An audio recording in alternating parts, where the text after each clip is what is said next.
speak to Jack. Jack, good evening to you. Hi. Tell me about what you think of what's been going on. I'm an intensive care consultant. I'm on call at the moment. I can't tell you where I am. But we are very busy and we're filling up. And I've just taken a little break and I thought I'd listen.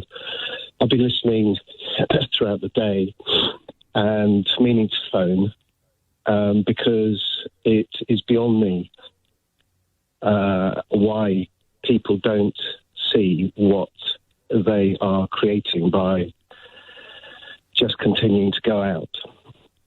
We're treating the people who got infected 2 weeks ago, and we're getting full.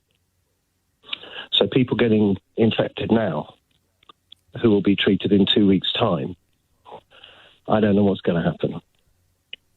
I was driving in today, I can't remember whose show it was. Anyway, I thought I'd get in pretty quickly because there'd be nobody on the streets, but it took me longer to get to work than normal. And I was just amazed at the number of people I saw on the roads, on the streets, walking, going in and out of shops, which is fair enough. They've got to buy food. And then I think Sheila Fogarty said that she had heard that on her tweets that people who are not working and are working from home are going into the bars. And that's what happened in Italy. And the only way this virus stops is if we stop touching each other. If we got to keep 2 meters away from each other, we've got to wash our hands and just not touch anybody. And it may not be you that gets it, but for every one person that gets it off you, by the time 10 people have got it and it's passed through 10 lots of infection, we're up to tens of thousands of people who will have this virus, of which 10% will come into hospital, of which 4% will come into ICUs. You don't need to be a mathematician. Up, yeah, completely. You're already filling up. Full. We're expanding. This is serious. I don't know. Yeah. I don't quite get, why a government has to tell you, don't go to a pub. If you go to a pub, somebody who gets the infection that you may have, it may not be the person you touch, but within 10 people, there'll be people who will be dead. That's basically the way this thing works. And I think anyone who goes for a Mother's Day thing to somebody's pub, it's beyond immoral. This will not stop unless we stop going out and infecting other people. You sound, Jack, not just frustrated, but quite furious. upset. Yeah. Well, I've been now doing this for, I don't know, 3 weeks we've been doing this. It's getting worse. There are doctors going down. There are nurses going down. Healthcare workers will die. There's been people in Italy, many healthcare workers who've died. And, I've cried. My colleagues have cried. I've been doing this for 25 years. I've never seen anything anywhere near this. Swine flu was a ripple compared to this. And it's catastrophic. And I just feel I'm on a sort of parallel planet to the rest of this country. I just don't. I come to work and I'm in a different universe to what's going on outside the window, and I can't understand why people don't get it. This isn't a joke. There will be no pubs because there'll be nobody going into them. This has got to stop.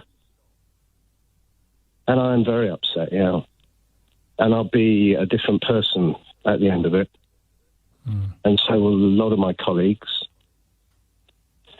And, I don't know what will happen, but, Well, look, Jack, I just feel extremely strongly that, when I'm hearing people saying, I'm just going to go to the pub, it's Mother's Day, I don't care. Well, I'm afraid that is killing people.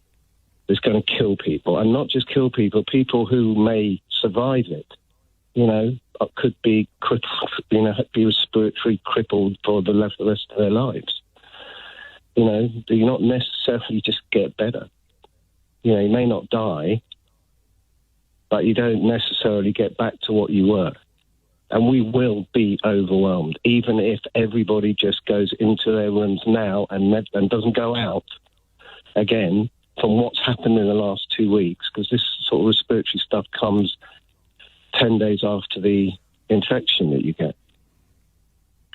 So we're going to be looking at people when you hear the Prime Minister talking about we can get this down and we can start to turn the tide on this in 12 weeks. From your medical expertise, from everything that you have seen, and the complete juxtaposition between what you're seeing at work and what you're seeing when you come into work, what do you make of that 12-week assessment? Yeah, we can. You just got to stay in. I'm sorry, almost swore. I saw something on CNN, and the guy said, we're a generation of people who have strived to make our lives so that we can basically function from a sofa.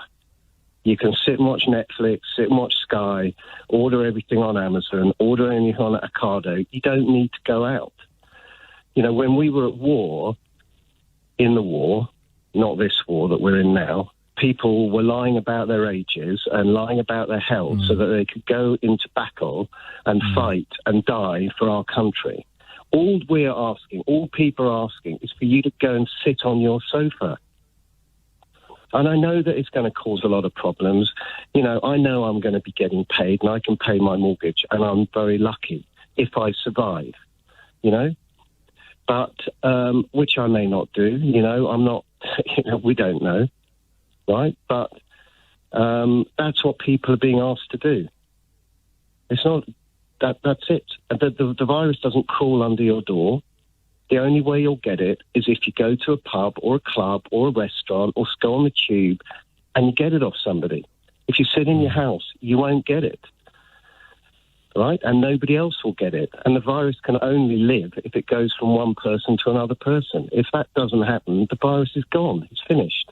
And we may have to wait for a vaccination, and we may have to have a bit of inconvenience for a while. And I know that a lot of people are going to be, financially crippled, and that's not my remit, and I'm not in the government, and I can't deal with all of that. But, if we don't do it, we've had it.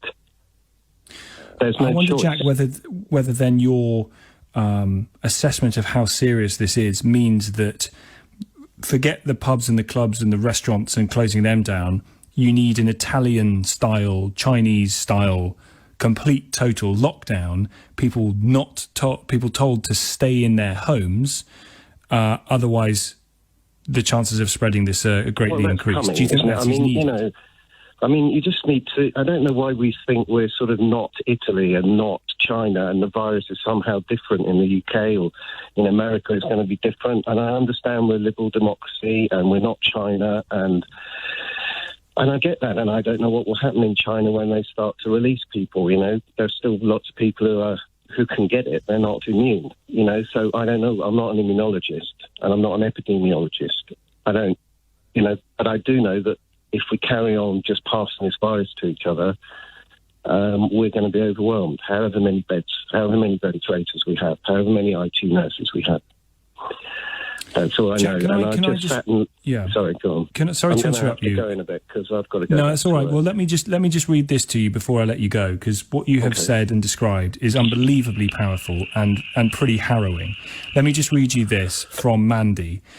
Tom, I'm listening to Jack. I'm uncontrollably crying. I own my own cafe and I'm doing what I think is morally right, and I'm closing it tomorrow. Good. Thank you, Kathy. Thank you, really. And I want to just say one other thing, if you don't mind. Please. Every time politicians or anyone talks, and I'm very grateful for the fact that they all say,